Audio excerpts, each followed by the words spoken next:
I came back from the dead and ruined my ex-fiancée's plans to cash in on my life insurance. So, let me start by saying this. I don't consider myself a good person, and there's definitely some collateral damage in this story. At the end of the day, this is really just a story about one bad person getting revenge on another bad person. Here's some background. I'm 34 years old. I was raised by a single mom because my dad died when I was young. That said, I wasn't completely without male role models. I had older brothers who were around and helped fill that gap. After my dad passed, my mom received a pretty generous life insurance payout, so financially, things were actually stable. All things considered, I had a decent childhood, but socially, not so much. I was never a very outgoing person. Starting my early teens, I spent most of my time on the computer. That habit only got worse in college, to the point where I was spending probably 80% of my time staring at a screen, gaming, working, reading, or just mindlessly browsing. By the time I hit my 20s, I wasn't exactly in great shape.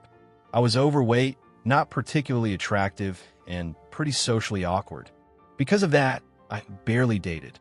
In fact, I was still a virgin up until I met my ex-fiancée. Another factor was my upbringing. After my dad died, my mom became deeply religious, and that had a big influence on me. I grew up believing that casual relationships were a bad idea, so I mostly stayed away from that kind of thing. If there was one upside, it's that I got pretty good with computers. I picked up a few programming languages and kept building those skills through college. I wouldn't call myself some elite developer or anything, but with a bit of coding knowledge and a lot of creativity, I managed to set up a few passive income streams. On top of that, I had a solid job that let me work from home 3 days a week, which suited my lifestyle perfectly.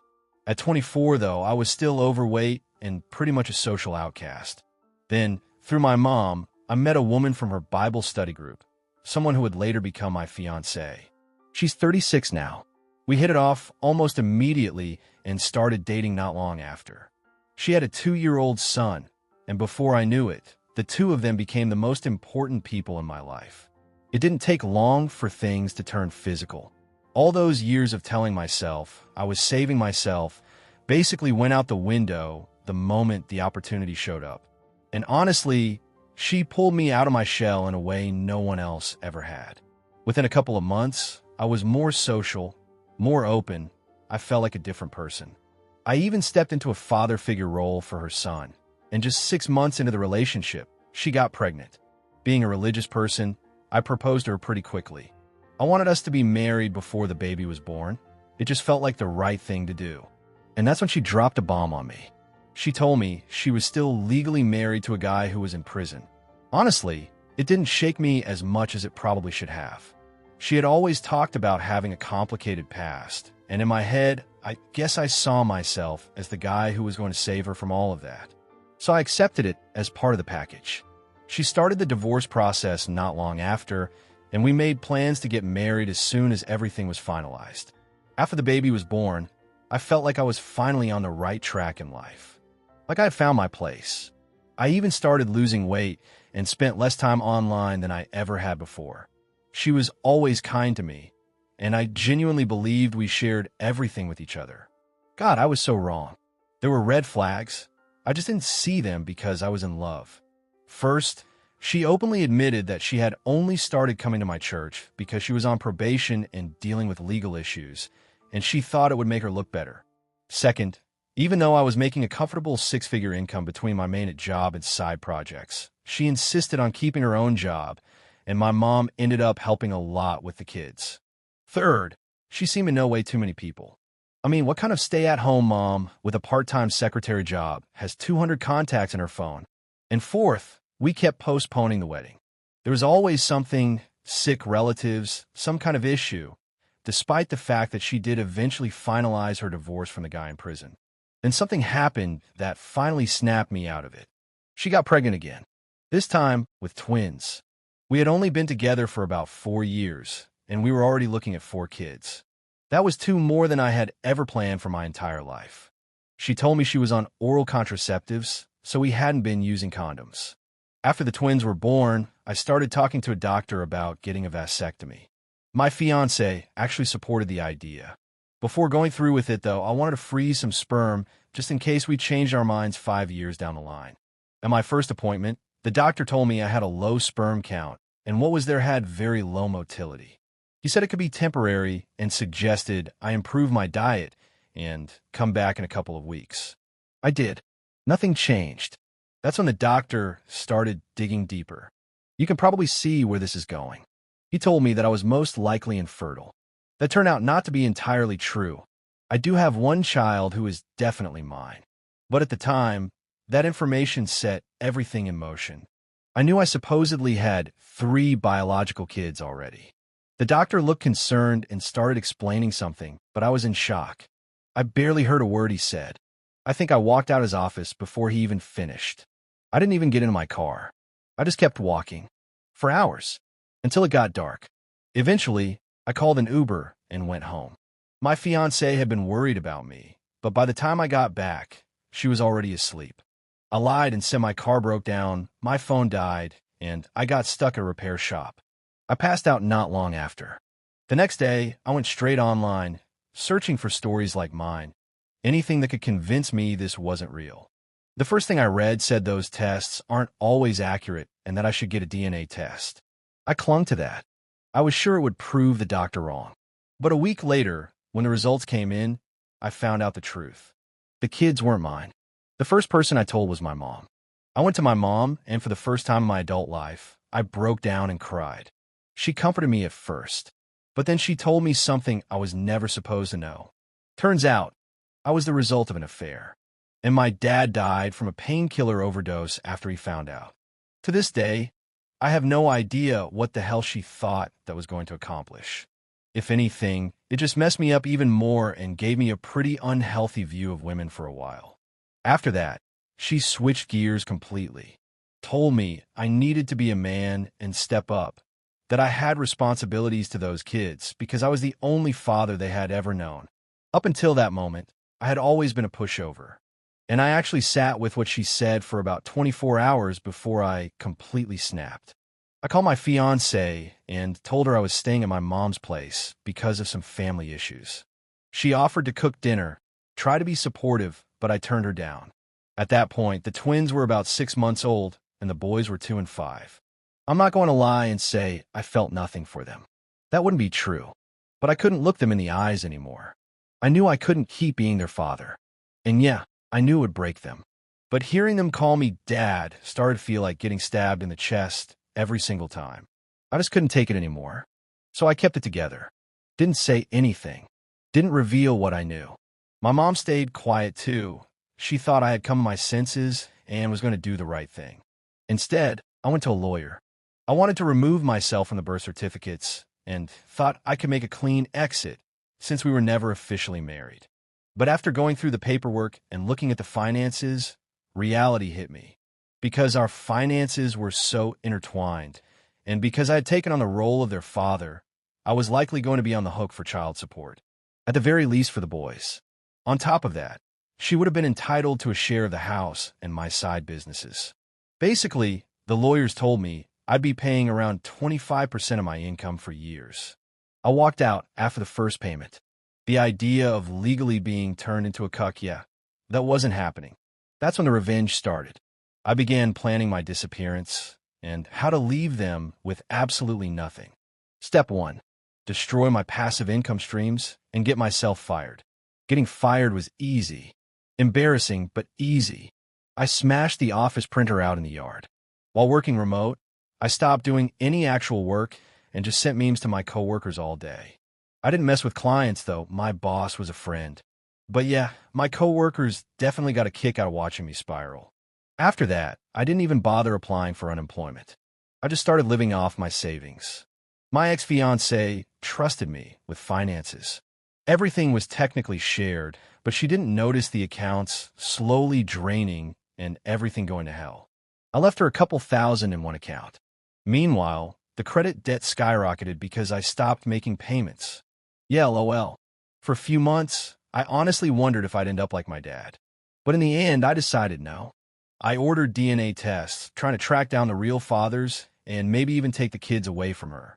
But the results were even weirder. The oldest turned out to be either a cousin or a half-brother to the others, which basically meant the imprisoned guy's brother was probably the father. That's where I stopped digging. Around that time, I also started distancing myself from my mom. The more I thought about what she did to my dad and how she was now supporting a cheater, the more it made me sick. So I came up with a plan. I was going to disappear. I hyped up a solo hiking trip, told everyone I'd be gone for a week out in the mountains. Before I left, I took the oldest, the 6-year-old, out for ice cream. And for the second time in my adult life, I cried. He was confused, tried to comfort me. I kept apologizing over and over again, even though he had no idea what was going on. I think I was crying because I knew I was about to leave him behind. Out of all of them, I was most afraid of losing him. Because even if he wasn't mine, I had still grown attached. That day, I left. I actually checked into a cabin and stayed there for a bit. I'll skip some details. Not even sure how legal everything was, but about 6 months later, I had a new name, a new life in another city, and I was rebuilding my career from scratch. I started stalking my ex on Facebook and other social media. Honestly, it was satisfying. Watching the chaos unfold as she tried to access accounts, it was hell for her. And she quickly realized that our comfortable finances weren't so comfortable anymore. Seeing her beg for money on Facebook, that was something else. I'll skip the legal side again, but people were actively looking for me. I thought about calling the police and telling them I was alive, but I didn't. Eventually, I had to pay a hefty fine. Still worth it. I worked on myself, got in great shape, leaned hard into a more hedonistic lifestyle. I became unrecognizable. For about a year, I kept watching her live from a distance until I saw she had a new boyfriend. And not long after, she got pregnant by him too. Of course, my mom was still around, helping her with my kids. Then, on the anniversary of my disappearance, she created a memorial page for me. That's when I decided the revenge wasn't over. I called my brother. We hadn't been close for years, but he had always supported me growing up. I told him everything and asked him not to tell anyone yet. He agreed, but then he told me something interesting. My mom and my ex-fiancée were suing the insurance company to get a payout. Somehow, she had kept paying the policy this whole time. And the payout? 7 figures. Plus, they get all the premiums refunded. Now, I'm not some kind of savage. I wasn't about to commit insurance fraud. So I acted. I drove about 1,600 kilometers back to my old city after finding out when a hearing was scheduled. Half the drive, I was blasting highway to hell. I got to the courthouse early and took a seat. By then, I had a beard. I had lost about 27 kilos. I actually looked normal. I had changed so much that my ex and my mom walked right past me without even recognizing me. I thought the hearing would be in a big courtroom. I was already planning to burst in dramatically and yell something like objection, but instead, they went into a small room with the insurance lawyers. So I said screw it and knocked. When I opened the door, everyone just froze. They saw some bearded guy who looked like a random drifter.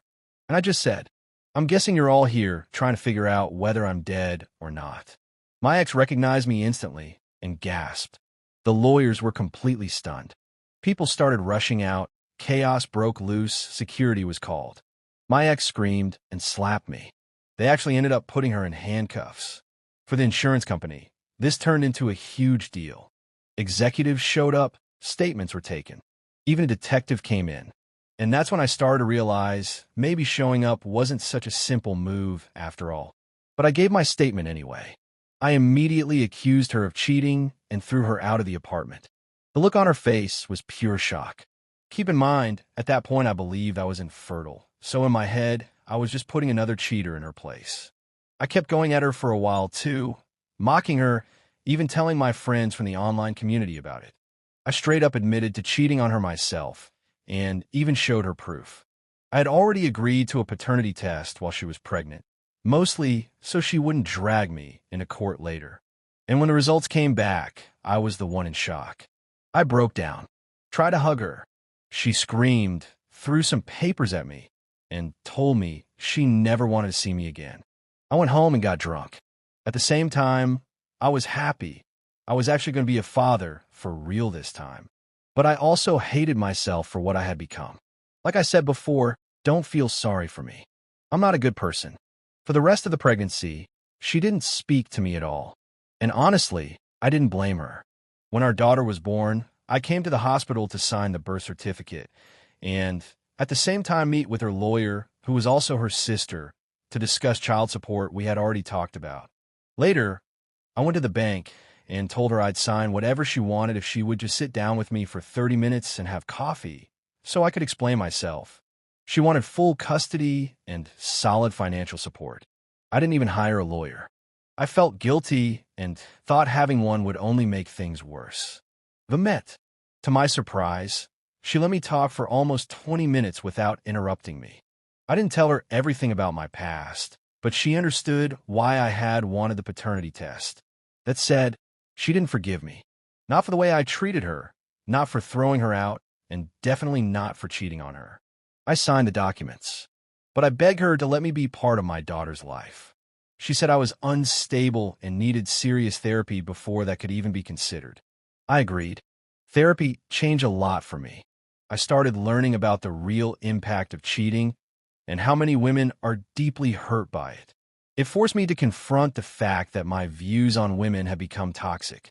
I cut ties with the online male community I had been part of. I don't want to attack them. There are decent people there, just broken and looking for answers. But for me, it was holding me back.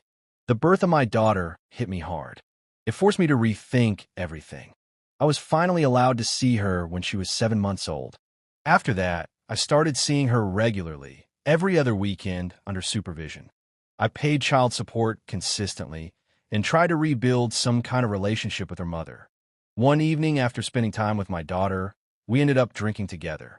We started kissing, and it turned into something more. The next morning, she was uncomfortable, asked me to leave, but there was this feeling like maybe she wasn't completely against trying again. Time passed. Eventually, we moved back in together after she lost her job during the pandemic. Now we live together. Her family hates me. Because of that, we don't even talk about marriage. Hell, I even missed my daughter's second birthday because her lawyer's sister didn't want me there. I hope things work out. And I know I already have more than I deserve. These days, I work from home, and my girlfriend stays with our daughter and takes care of the house. She still doesn't fully trust me. She checks on me sometimes just to see what I'm doing, but honestly, that doesn't bother me. I'm just trying to be there for my daughter and somehow make things right with her mother.